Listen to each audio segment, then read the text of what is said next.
বিশেষ করে বাংলাদেশের মুসলমানদের জন্য কি করণীয়? আমি বলি প্রথমত জ্ঞান অর্জন করা, বিশেষ করে ইতিহাসের জ্ঞান অর্জন করা।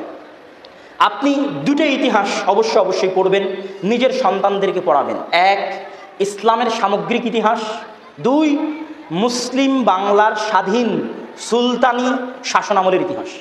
নবাব সিরাজউদ্দৌলার আগের পর্যন্ত, ইখতিয়ার উদ্দিন মোহাম্মদ বিন বখতিয়ার খিলজির পর থেকে নিয়ে নবাব সিরাজউদ্দৌলার আগ পর্যন্ত যে ইতিহাস, এই ইতিহাস হচ্ছে আমাদের আসল বাপদাদার ইতিহাস।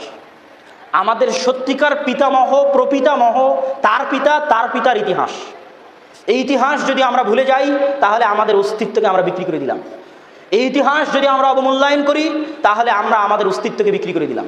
ইতিহাস জানা মানে নিজের অস্তিত্ব ধরে রাখা, বাস্তবে রূপ না পাক, কিন্তু ওই ইতিহাস জানা মানেই আপনি নিজেকে জানলেন, ওই ইতিহাস চেনা মানে আপনি নিজেকে চিনলেন। অতএব এই ইতিহাস আপনাদেরকে জানতে হবে, এই ইতিহাস আপনাদেরকে চিনতে হবে। ইখতিয়ার উদ্দিন মোহাম্মদ বিন বখতিয়ার খিলজি যখন 1204 খ্রিস্টাব্দে গৌড় বিজয় করেন, নদিয়া গৌড় বিজয় করার পর তিনি লখনৌতি বা গৌড়তে রাজধানী স্থাপন করেন, যেটা পরবর্তীতে 500-600 বছর যাবৎ স্বাধীন সুলতানি শাসনামলের রাজধানী ছিল।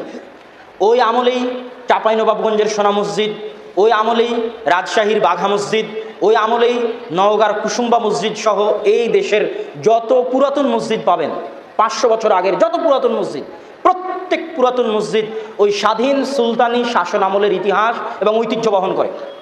এবং বাংলাদেশ সীমান্তের সোনা মসজিদ বর্ডার যখন ক্রস করবেন, তখন সোনা মসজিদ বর্ডার ক্রস করার পর থেকে নিয়ে মালদাহ ওল্ড স্টেশন পৌঁছা পর্যন্ত এই বিশ্ব রোডের হাতের দুই ধারে অসংখ্য অগণিত মসজিদ, অসংখ্য অগণিত মাদ্রাসা এবং মসজিদ পুরাতন আদিকালের পাবেন।